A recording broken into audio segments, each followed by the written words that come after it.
Bueno, el día de hoy vamos a hablar sobre generalidades de tutores externos. Eh, Comenzando con la definición. Es un dispositivo que se encuentra fuera de la piel, que estabiliza el hueso por medio de pines conectados a barras, y estas son barras longitudinales, pueden ser una o dos barras, o inclusive hasta tres barras. En cuanto al uso del fijador, puede ser manejado provisional o definitivo. Cuando hablamos de provisional, podemos pensar en lesiones de partes blandas, fracturas expuestas que pueden estar acompañadas de las mismas lesiones de partes blandas, y fracturas intraarticulares. Como tratamiento definitivo, en pacientes con manejo en huesos, con tejidos blandos comprometidos con infección, osteomielitis, y en transportes óseos. Bueno, traté de hacer una breve reseña histórica, porque es bastante larga la reseña histórica, ya desde hace aproximadamente 2000 años, 460 años, 377 años antes de Cristo. Hipócrates ya había realizado algunos intentos de hacer montajes de instrumentos tipo tornillos en el huesos. En 1838, Malgaine hablaba sobre el contacto óseo, la importancia del contacto óseo, y fue el inventor de las garras para rótulas. Estas tenían una punta metálica para la tibia, y a medida que fue evolucionando, también fue evolucionando su estructura, pero su principal aporte fue el contacto óseo. Después, en 1843, Wurster habla sobre la penetración ósea. A mediados del 93, del 1893, Kekley habla sobre la importancia de la distracción de los fragmentos. En 1931 ya se habían inventado los distintos tutores, habían monoplanares, biplanares, y lo que estaba en disyuntiva acá se hablaba mucho sobre la rigidez del montaje del fijador externo, que a su vez trataban de pensar en su momento, de tratar de darle dinamismo, y era difícil. Y ya a mediados de 1938, Hoffman es el pionero de la fijación modular con las rótulas. Después, posterior a él, vino Lizarov en 1949-50 con la transficción elástica circular, que esta realmente revolucionó lo que eran los tutores externos, ya que aportaba gran estabilidad en un tutor externo el cual se manejaba en los tres planos, aportándole bastante estabilidad a los fragmentos. Después, en el año 1977, Vidal, con el concepto de ligamento taxi, principalmente para las fracturas de radio distal, donde él hacía énfasis de conservar la inserción ligamentaria. En 1980, Simbikowski hablaba sobre la biocompresión, la importancia de la biocompresión. En 1984 se hablaba de que una fractura, una vez estabilizada con tutor externo, ya a las 4 a 6 semanas poder darle carga o dinamización. Y en 1989, Ashe habla sobre la fijación externa y la movilidad articular. ¿Por qué es la importancia de la infagiación externa? Existen conceptos importantes sobre el primer golpe y el segundo golpe, que eso nos habla sobre la agresión por el trauma inicial y la posterior agresión que va a ser por la cirugía. Este es un estudio que se realizó en el año 2000, que como aporte significativo, ellos encontraron que en la fijación externa del fémur, el tiempo, la vida media en que se podía realizar la cirugía era de 35 minutos, y que en este tipo de cirugía, por lo general, había una pérdida de 90 mililitros de sangre, y que en las fijaciones de clavos intramedulares, el tiempo medio de la cirugía era de aproximadamente 2 horas, con una pérdida sanguínea de 400 mililitros. Es una pérdida sanguínea bastante significativa, y la importancia del primero y segundo golpe es esta, de que lo que se intenta, porque realmente el estudio fue en 240 pacientes, de los cuales no solamente tenían una fractura expuesta o alguna lesión de partes blandas, sino que también tenía comprometido tal vez con un trauma craneoencefálico o con tubos de tórax. Entonces la intención era actuar rápidamente y menos invasivamente. En cuanto a los principios, el primer principio hablaba de la estabilización a distancia de la lesión quirúrgica o traumática, y esto se debe al anclaje a distancia proporcional de la extensión longitudinal del segmento, aportando una fijación muy estable, principalmente las que son de tipo multiplanar, que son las que aportan mayor estabilidad. Otro principio son las combinación de técnicas, como se ve en la imagen de la derecha, donde está colocado un tutor externo y una fijación interna a nivel de peroné distal. Y la distribución de cargas, que deben ser equitativas, y el principio de la simetría. Es importante que tanto los pines sean simétricos y igualmente los túbulos, ya sea un montaje biplanar o monoplanar. En cuanto a las características, se habla de estabilidad y rigidez, que son conceptos distintos. Cuando hablamos de estabilidad nos referimos al foco de fractura, donde evitamos que esté, donde vamos a tratar que se conserve, y cuando hablamos de rigidez hablamos del tutor como tal. Así que el objetivo del fijador externo es conseguir un cuadro estable, rígido, para aquellas fuerzas que puedan actuar en el foco de fractura. ¿Cuáles van a ser aquellas fuerzas? Se habla de anteversión, retroversión, en valgus, varus, o fuerzas en el plano axial, o en torsión, como se ve en la imagen de la derecha, fuerzas de flexión y extensión.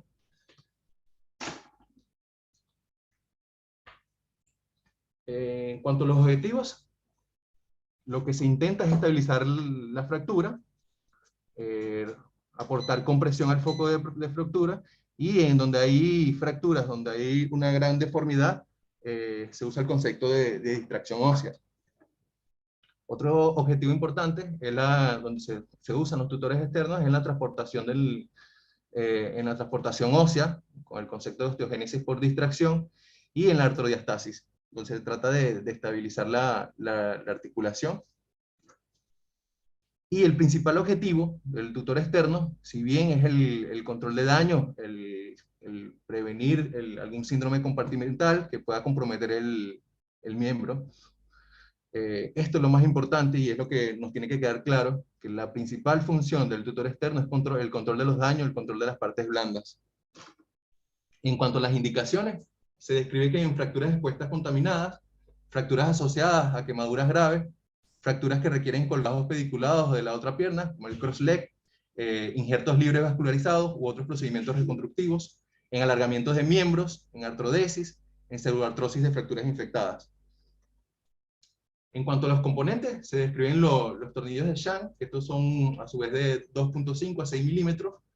Pueden ser autoperforantes, donde no necesitamos el broca, y los que no son los no autoperforantes, es importante siempre utilizar las brocas para evitar la necrosis térmica. En cuanto a los Steinmann, son más utilizados en los marcos bilaterales, y después tenemos las agujas Kirchner de 2.0 y 1.8, que son roscadas, y estos son más utilizados en los marcos híbridos. En cuanto a los componentes de soporte longitudinales, tenemos los tubos o las barras, como ven en la imagen de la derecha, tenemos el de acero inoxidable o pueden ser de fibra de carbono. Y después tenemos las rótulas que nos permiten la unión entre barra a barra, o entre tornillo o barra. En cuanto a los tipos, se describe el tubular recto, que es un diseño simple, es el más frecuente, es de fácil aplicación. Se describe un montaje unilateral, como se ve a la derecha, en la imagen de arriba, y esta a su vez también puede ser con un marco bilateral, de ambos lados del miembro.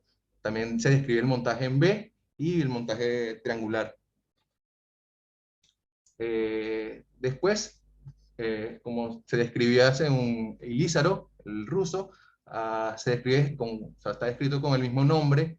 Este tutor es circular y aporta una gran rigidez, ya que trabaja en múltiples planos.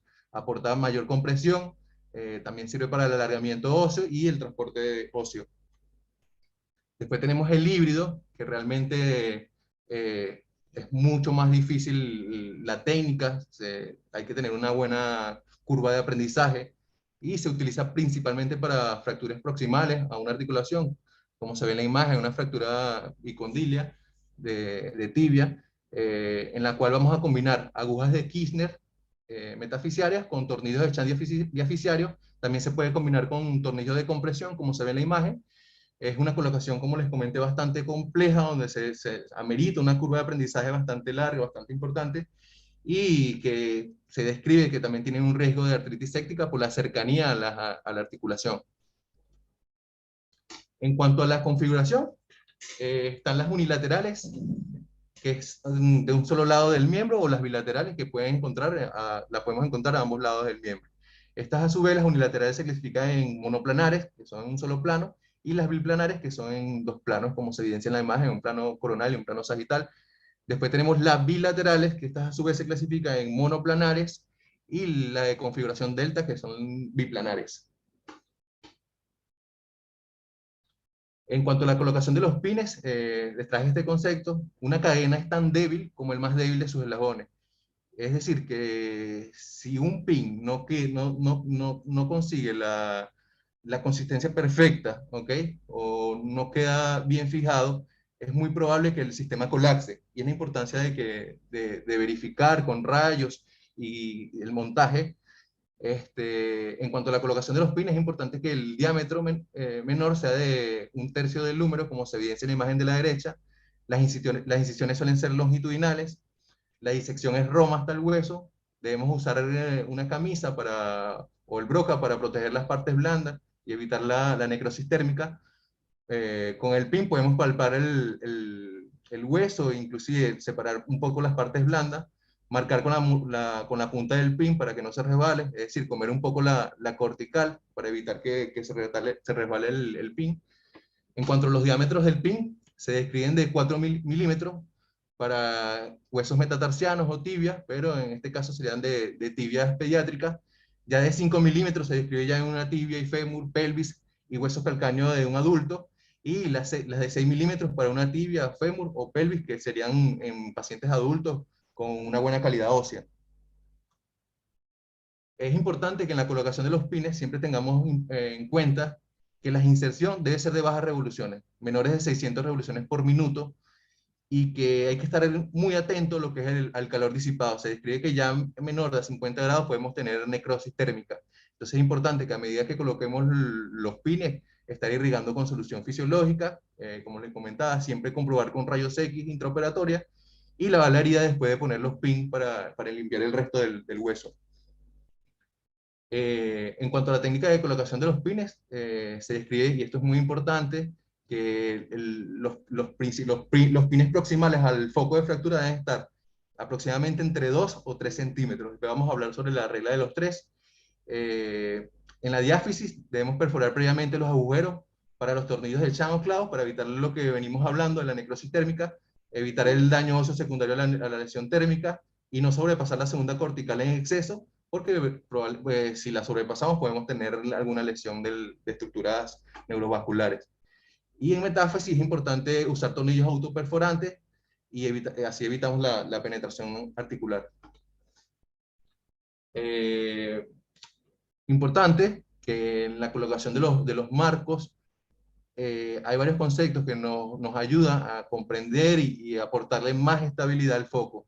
Uno de ellos es que la barra, tratar de que la barra se ancle lo más cercano al foco de fractura.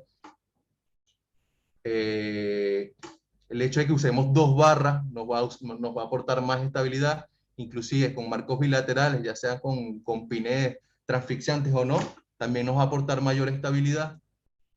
Colocar pines de menor diámetro y bien cercanos a la fractura, obviamente respetando los 3 centímetros, 2-3 centímetros que se describe, y acercar los pines al foco también le aporta una gran estabilidad.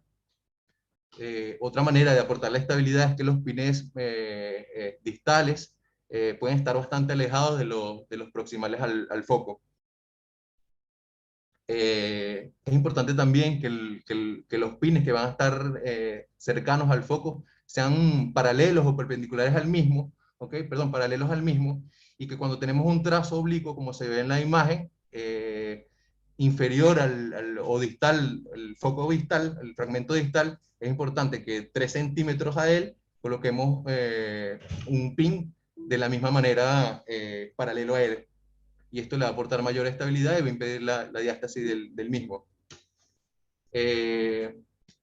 Bueno, esto es más de lo que venimos hablando. Existe una regla de los tres, que es tratar de colocar los pines a 3 centímetros, los primeros pines cercanos al foco, 3 centímetros, 2 a 3 centímetros se describe, y también es importante que la barra esté también a 3 centímetros, y que le va a aportar mucha estabilidad, que cada pin se encuentre entre 3 a 5 centímetros a cada lado.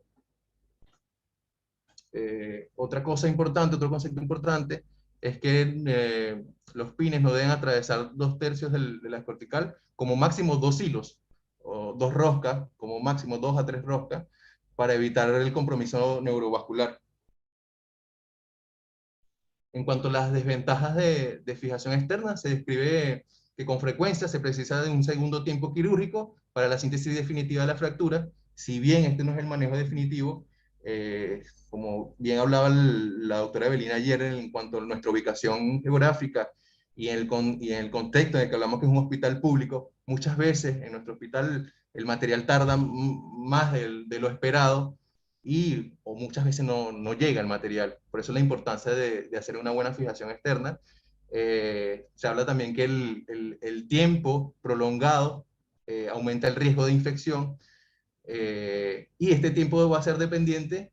Tenemos que en una semana hay consensos que describen que no va a aumentar la infección, que a la segunda semana parece que no hay aumento del riesgo de infección, pero ya mayor de semana es ya, o sea, ya es el momento indicado para planificar cuál va a ser el tratamiento, la conducta definitiva, es decir, la síntesis definitiva, y esto va a siempre ir acompañado del manejo conjunto con el infectólogo y la antibiótico-terapia.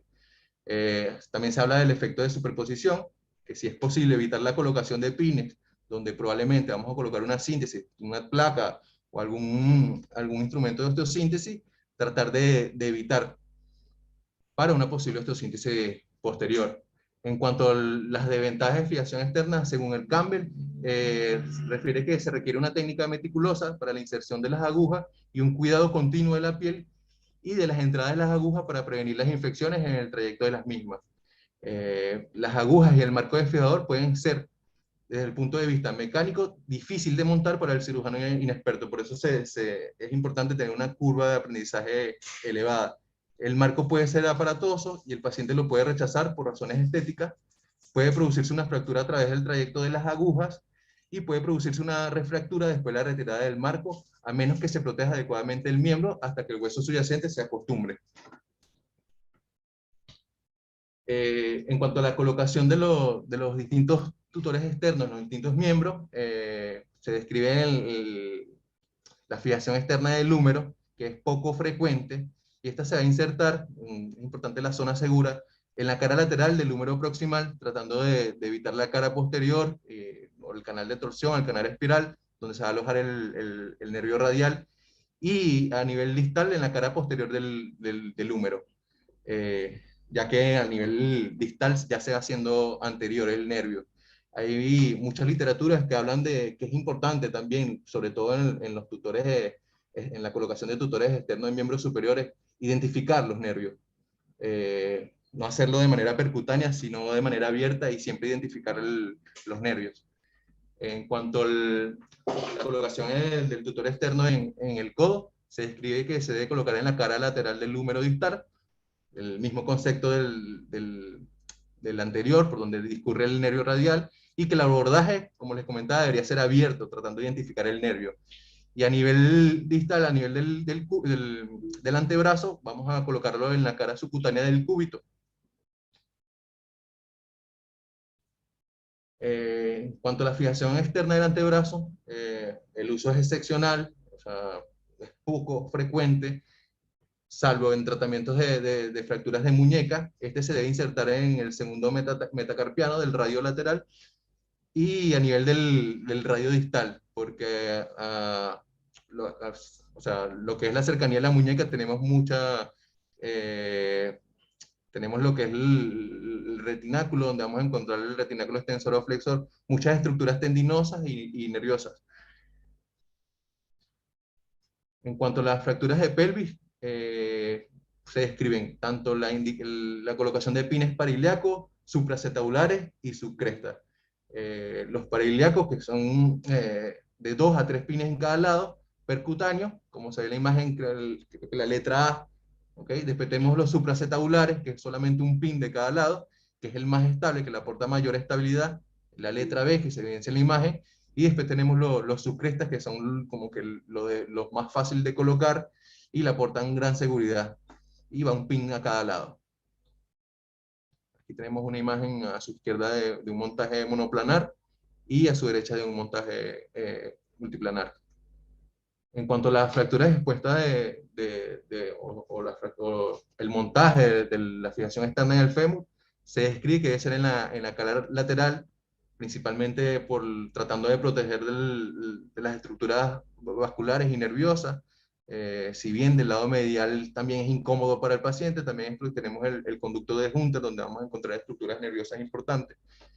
En cuanto a la fijación externa de la tibia, se describe que debe ser pretibial, bastante en la cara medial de la tibia, donde tenemos simplemente tejido celular subcutáneo y hueso, y que cuando es en la rodilla, tenemos que tener en cuenta estos dos conceptos que acabamos de mencionar. Este es cruzado y va de la cara medial de la tibia a la cara lateral del fémur, tratando de respetar los elementos nobles. Bueno, esta fue la bibliografía que usé. Y bueno, muchas gracias. Muy bueno, Wester.